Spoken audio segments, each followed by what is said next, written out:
Friends, good morning. നല്ല അടിപൊളി മഴയാണ്. നമ്മുടെ യൂഷ്വൽ പ്രോസസ്സ് നമ്മൾ മാറ്റമൊന്നും വരുത്തിയിട്ടില്ല. നമ്മൾ എക്സസൈസ് ചെയ്തില്ല. നടക്കാൻ ഭയങ്കര കാറ്റാണ്. കുട പിടിക്കാൻ പറ്റാത്തതുകൊണ്ട് തിരിച്ച് നടക്കുകയാണ്. എന്നാലും നമ്മൾ അവിടെ അപ്പുറമായിരുന്നൊരു വലിയ ബിൽഡിംഗ് ഉണ്ട്, അവിടെ എക്സസൈസ് ചെയ്യും.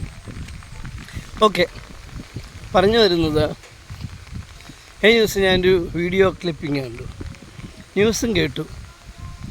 വലിയ അഭിമാനവും സന്തോഷവും തോന്നി. അതുകൊണ്ടാണ് ഷെയർ ചെയ്യുന്നത്.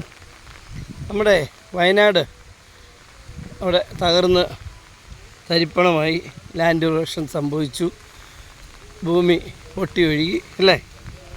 അപ്പോൾ അതിൻ്റെ പുനരധിവാസം സംബന്ധിച്ച് ഒത്തിരി കമൻറ്റ്, അതായത് വലിയ വലിയ ആളുകൾ തൊട്ട് ചെറിയ ആളുകൾ വരെ വന്നു. ഗവൺമെൻറ് എന്താണ് കാണിക്കുന്നത്, ഗവൺമെൻറ് എന്താ ചെയ്യുന്നതെന്നൊക്കെ ചോദിച്ചുകൊണ്ട്. എൻ്റെ പൊന്നെ, ഇപ്പോൾ അതിൻ്റെ ഒരു പൂർത്തീകരണമാവുകയാണ്. ഗവൺമെൻറ് അന്ന് കുറേ വീടുകൾ തലങ്ങും വിലങ്ങും വെച്ച് കൊടുത്തിരുന്നെങ്കിൽ നമ്മുടെ ഈ കോളനികൾ പോലെ കുറേ ചെറുതും വലുതുമായ ഭവനങ്ങളുണ്ട്. അത് നൂറുകണക്കിന് ഏജൻസികൾ ഞങ്ങൾ വീട് വെക്കാമെന്ന് പറയും. അപ്പോൾ അവർക്ക് തോന്നുന്ന പോലെ വെച്ചിരുന്നെങ്കിൽ എന്തായേനെ. കൊച്ചു കൊച്ചു വീടുകൾ വെച്ച് അവർ കൈ ഒഴിഞ്ഞു പോകും. അത് ഏതാ, ഒരു മുറി, രണ്ട് മുറി, മേൽക്കൂര, ഓട്, പ്ലാസ്റ്റിക് ഷീറ്റ്, തോന്നിയ പോലെ പണിത് പോയേനെ. അപ്പം അത് സർക്കാർ അനുവദിച്ചില്ല. സർക്കാർ എന്ത് ചെയ്തു? ഭൂമി സെലക്ട് ചെയ്തു. ഇനി ഒരു ലാൻഡ് ഇറോഷൻ ഉണ്ടാകാത്ത ഭൂമി സെലക്ട് ചെയ്തു. അതിന് കേന്ദ്ര പരിസ്ഥിതി വകുപ്പിൻ്റെ അനുവാദം മേടിച്ചു. അതിനുശേഷം അവിടെ ഭൂമി അളന്നു തിരിച്ചു, കൊട്ടേഷൻ വിളിച്ചു, വീട് നിർമ്മിച്ചു. ഇപ്പോൾ എന്താ സ്ഥിതി? വീട് നിർമ്മാണം പൂർത്തിയായപ്പോൾ എന്ത് ഭംഗിയാണ്. അതായത് നാളെ ഒരു വിനോദസഞ്ചാരി വയനാട്ടിൽ ചെല്ലുമ്പം ഈ ഇറോഷനെയും അതിനെ നേരിട്ടതിനെയും പറ്റി, രീതിയെയും പറ്റി എല്ലാവരും പഠിക്കും. അതിപ്പം നേരിട്ടത് ഗവൺമെൻറ്റാണെന്ന് ഞാൻ പറയുന്നില്ല. 10-700 കോടി രൂപ നമ്മൾ തന്നെ എല്ലാവരുടെ പിരിച്ചു കൊടുത്തതാണ്. ഗവൺമെൻറ്റിൻ്റെ 116 കോടിയുണ്ട്. അപ്പം ഞാൻ പറഞ്ഞു വന്നത്, ആ വീടിൻ്റെ ലഭിക്കാൻ പോകുന്ന ആളുകളുടെ പ്രതികരണം കഴിഞ്ഞ ദിവസം ഒരു TV കണ്ടു. അതിലൊരാൾ പറഞ്ഞൊരു യുവാവാണ്, നല്ല ആരോഗ്യമുള്ള നല്ല കരുത്തനായ യുവാവ്. വയനാട്ടിലുള്ളവരൊക്കെ കരുത്തന്മാരാണ്, ശക്തന്മാരാണ്. കാരണം മലയോടും മണ്ണിനോടൊക്കെ പോരാടുന്നവരല്ലേ. അപ്പോൾ അയാൾ പറയാണ്, എൻ്റെ ജീവിതകാലം മുഴുവൻ ജോലി ചെയ്താൽ എനിക്ക് ഇതുപോലൊരു ഭവനം കിട്ടുമായിരുന്നില്ല. ഇപ്പോൾ എനിക്കിത് തരുന്നു. അത്രയും സയൻറ്റിഫിക്കായിട്ടാണ് വീട് വെച്ച്. വെറും വീടല്ല, ഒരു കുറേ വീടുകൾ. ആ വീടിന് ഇത്ര വീടുകൾക്ക് ഒരു ലൈബ്രറി, ഒരു പോസ്റ്റ് ഓഫീസ്, പിന്നെ ഒരു ഇത് നമ്മൾ ഭക്ഷണമൊക്കെ വിതരണം ചെയ്യുന്ന പൊതുവിതരണ കേന്ദ്രം, സ്കൂള്, ഒരു PH സെൻറ്റർ, എല്ലാം ഉൾപ്പെടെ ഒരു ടൗൺഷിപ്പാണ്. മനസ്സിലായില്ലേ?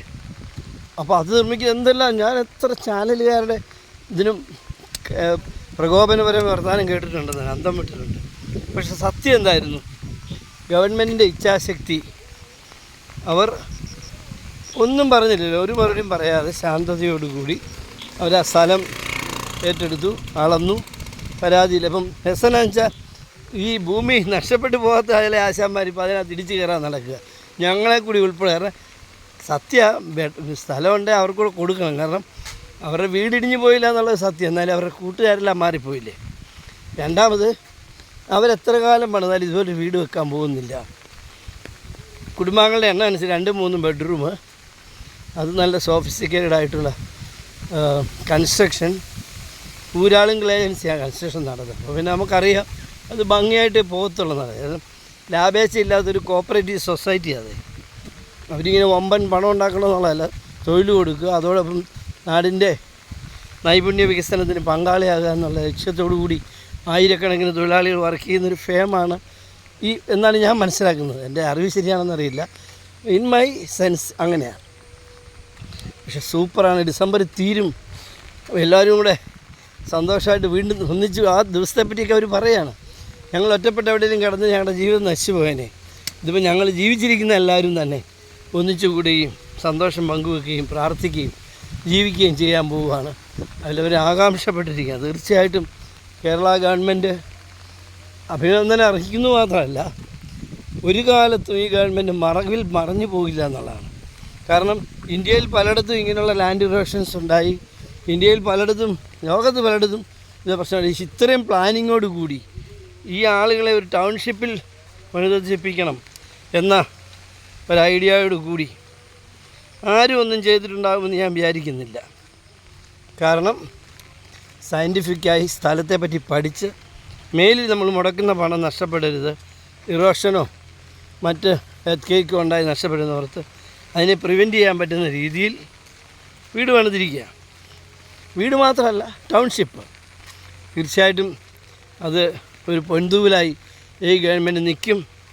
എന്നാൽ നമ്മൾ ഈ ഗവൺമെൻറ്റിനെ പൊക്കി പറയുകയല്ല, അടുത്ത ഗവൺമെൻറ് വരുമ്പം അവരും ഇതുപോലൊക്കെ ചെയ്യാൻ വേണ്ടി പറയാം.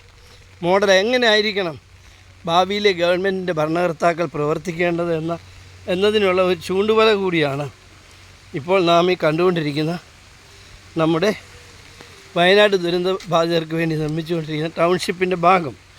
എന്തായാലും വിമർശിച്ചവർക്കും വിമർശിക്കാത്തവർക്കും പണം സംഭാവന ചെയ്തവർക്കും എല്ലാം അഭിമാനിക്കാം.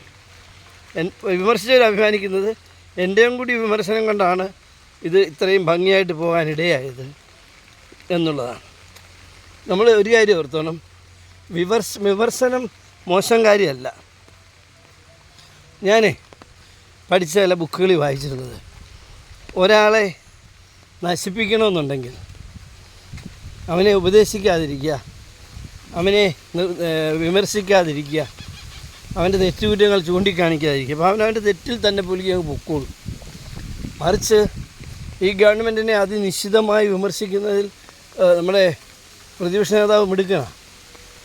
അദ്ദേഹത്തിൻ്റെ വിമർശനം എല്ലാം കുമ്പള പോലെ പൊട്ടിപ്പോവുകയാണെങ്കിലും ഓരോ ഉദ്യോഗസ്ഥനും ഓരോ മന്ത്രിമാരും ഓരോരുത്തരും അത് പഠിക്കുന്നുണ്ട്, ബദ്ധസ്ഥരാണ്. നമ്മുടെ വി.ഡി. സതീശൻ ഇന്നത് പറയും എന്ന ഭയപ്പാടുകൂടി അവരും ജീവിക്കുന്നു. ഭയം എന്ന് പറഞ്ഞാൽ അതൊരു കർമ്മകുലശത കൊണ്ടുള്ള ഭയമാണ്, അല്ലാതെ നാശീകരണമായ ഭയമല്ല.